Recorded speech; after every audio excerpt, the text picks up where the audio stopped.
खाली बंगाल बस इतना है कि एक छोर पर सत्ता का जश्न है तो दूसरे पर सियासत बेहाल। कहीं सुवेंदु के 36 मंत्रियों वाली कैबिनेट के आगे सत्ता का कालीन बिछा है तो कहीं सड़क के संग्राम से उभरी राजनीति के वजूद पर ही प्रश्न चिन्ह लग गया है। जी हाँ, 4 मई तक बंगाल में सत्ता की कमान संभालने वाली ममता दीदी पर संकट के बादल मंडरा रहे हैं। एक तरफ टीएमसी के नेताओं पर पुलिस का ताबड़तोड़ एक्शन हो रहा है तो उधर बंगाल की जनता के हिंसक रिएक्शन से भी बंगाल की राजनीति में बड़ा भूचाल आ गया और साल 2026 के विधानसभा चुनाव में मिली करारी हार के बाद ममता बनर्जी की तृणमूल कांग्रेस ताश के पत्तों की तरह बिखरने की कगार पर पहुंच गई। और हैरानी की बात तो यह है कि इन सब के बीच ममता के सांसद और विधायक आपस में ही संग्राम छेड़ बैठे हैं। इतना ही नहीं, अब तो टीएमसी के नेताओं ने पार्टी आला कमान के खिलाफ भी मोर्चा खोल दिया है। इसमें सबसे पहले तो पार्लियामेंट से पंचायत स्तर तक के नेता इस्तीफे पर इस्तीफा देता रहे और अब हाल ये है कि जीते हुए विधायक भी ममता दीदी की बैठक का बहिष्कार करने लगे।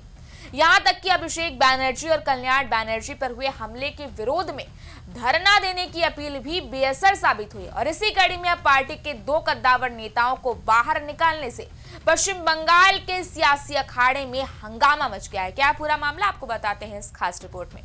नमस्कार, मैं आकृति और आप देख रहे हैं इंडिया पब्लिक खबर। दरअसल साल 2026 के विधानसभा चुनाव में ममता बनर्जी की अगुवाई वाली टीएमसी को मिली करारी शिकस्त के बाद अब पार्टी के भीतर का अंदरूनी लावा पूरी तरह फूट चुका है। टीएमसी के 2 कद्दावर विधायकों ऋतव्रता बनर्जी और संदीपान साहा को पार्टी से आनन फानन में बाहर का रास्ता तो दिखा दिया गया, लेकिन कहानी यही नहीं खत्म हुई। असली पिक्चर तो निष्कासन के बाद शुरू हुई है। मीडिया रिपोर्ट्स की माने तो तृणमूल कांग्रेस के अंदर चल रही अंदरूनी कलह सोमवार को उस वक्त ऑन कैमरा आ गई जब पार्टी ने अपने 2 उभरते हुए विधायकों ऋतव्रता बनर्जी और संदीपान साहा को पार्टी विरोधी गतिविधियों के आरोप में निष्कासित कर दिया। दरअसल दोनों विधायकों ने विधानसभा में विपक्ष के नेता पद के लिए शोभन देव चैटर्जी के नाम का प्रस्ताव करने वाले आधिकारिक पत्र पर दस्तखत करने से साफ मना कर दिया था। पार्टी ने इन पर लगातार बैठकों से गायब रहने का भी आरोप लगाया, लेकिन इस कार्रवाई के तुरंत बाद ही दोनों विधायकों ने टीएमसी आला कमान के खिलाफ मोर्चा खोल दिया, जिससे टीएमसी के अंदर पड़ी दरार साफ नजर आने लगी है। इस पूरे विवाद के बीच अब सबसे बड़ा सवाल ये उठ रहा है कि क्या पश्चिम बंगाल विधानसभा में तृणमूल कांग्रेस कानूनी रूप से दोफाड़ होने जा रही है। सूत्रों की माने तो ऋतव्रता और संदीपान के निष्कासन के बाद विधानसभा में टीएमसी विधायकों की संख्या 80 से घटकर 78 रह गई है। बता दें कि भारत के दल बदल विरोधी कानून के तहत किसी भी दल को बिना विधायकी गवाए तोड़ने के लिए 2/3 विधायकों की सहमति की जरूरत होती है। इसलिए आज से 78 विधायकों का 2/3 हिस्सा होता है 52 विधायक।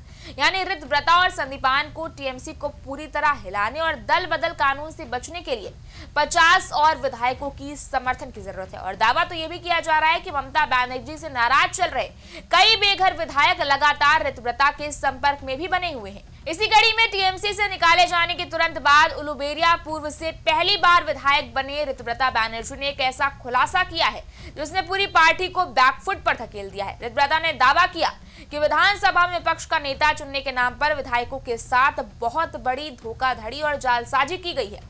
बीती 6 मई को कालीघाट में ममता बनर्जी की मौजूदगी में जो बैठक बुलाई गई थी वो पूरी तरह से एक दिखावा थी।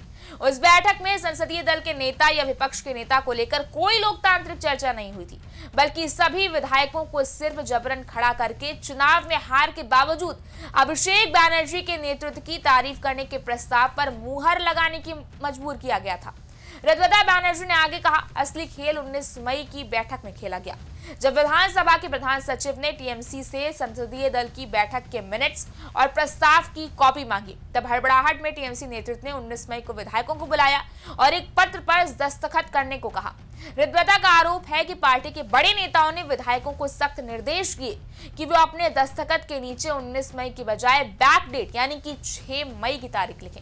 ऋतव्रता और संदीपान साहा ने इस अनैतिक काम का खुलकर विरोध किया और इसे मानने से साफ इनकार कर दिया, जिसके बाद उन्हें पार्टी विरोधी करार देकर बाहर निकाल दिया गया। ये विवाद तब और ज्यादा गर्मा गया जब सूबे के मुख्यमंत्री सुवेंदु अधिकारी ने खुद पीसी करके इस जालसाजी को उजागर किया। मुख्यमंत्री के निर्देश पर विधानसभा सचिव ने इस जाली दस्तखत कांड की शिकायत स्ट्रीट पुलिस स्टेशन में दर्ज कराई, जिसके बाद मामले की जांच सीआईडी को सौंप दी गई। मुख्यमंत्री सुवेंदु अधिकारी ने दावा करते हुए कहा, सीआईडी की शुरुआती जांच में ही तृणमूल कांग्रेस के कम से कम 3 विधायकों ने यह बात कबूल कर ली है कि विधानसभा में जमा किए गए पत्रों पर उनके हस्ताक्षर पूरी तरह से जाली हैं। हालांकि कुणाल घोष और नैना बैनर्जी जैसी वरिष्ठ टीएमसी नेताओं ने जाली हस्ताक्षर के इन आरोपों को खारिज किया है। जाहिर है कि बंगाल के इस चुनाव में तृणमूल कांग्रेस को करारी शिकस्त का सामना करना पड़ा, जिसके बाद से पार्टी के अंदर ममता और अभिषेक बैनर्जी के खिलाफ बगावत के सुर बुलंद करने वाले नेताओं की एक लंबी लाइन लग गई है। इसी क्रम में टीएमसी के वरिष्ठ सांसद काकोली घोष दस्तीदार ने लोकतांत्रिक ढांचे की कमी और महिला कार्यकर्ताओं के साथ खराब व्यवहार का आरोप लगाते हुए पार्टी के सभी संगठनात्मक पदों से इस्तीफा दे दिया। उन्होंने चुनावी रणनीति बनाने वाली एजेंसी आईपैक के बढ़ते दखल की भी तीखी आलोचना की है। वहीं राज्यसभा सांसद सुखेंदु शेखर रॉय ने भी खुलेआम कहा है कि पार्टी के भीतर आंतरिक लोकतंत्र पूरी तरह खत्म हो चुका और संस्थागत भ्रष्टाचार के कारण टीएमसी अब सीधे विघटन की राह पर चल रही है।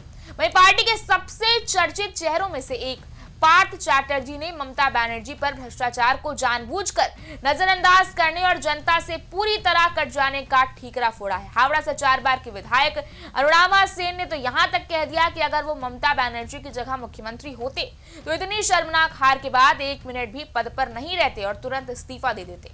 वहीं दूसरी तरफ मशहूर अभिनेता और टीएमसी सांसद देव ने भी नेतृत्व को आड़े हाथों लेते हुए कहा कि पार्टी ने जनता से सिर्फ झूठे वादे किए और संगठन के भीतर संवाद का नामो निशान नहीं बचा है। उधर पूर्व क्रिकेटर मनोज तिवारी ने भी टीएमसी सरकार को पूरी तरह भ्रष्ट बताते हुए सत्ता से उसके बाहर होने पर बड़ी राहत जताई है।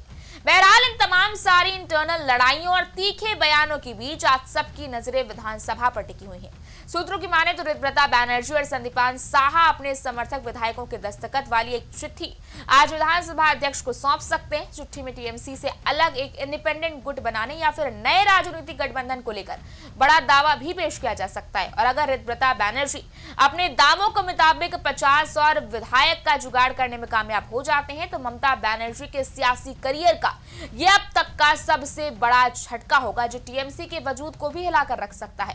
खैर, अब टीएमसी के अंदर बगावत का माहौल है या फिर ये कोई सियासी चाल है, ये कहना फिलहाल जल्दबाजी होगी, लेकिन इतना तो तय है कि नेताओं में नाराजगी जरूर है। इस बारे में आपकी क्या राय है, आप हमें कमेंट सेक्शन में जरूर बताएं। इस वीडियो को लाइक करें, शेयर करें, चैनल को सब्सक्राइब करें। शुक्रिया।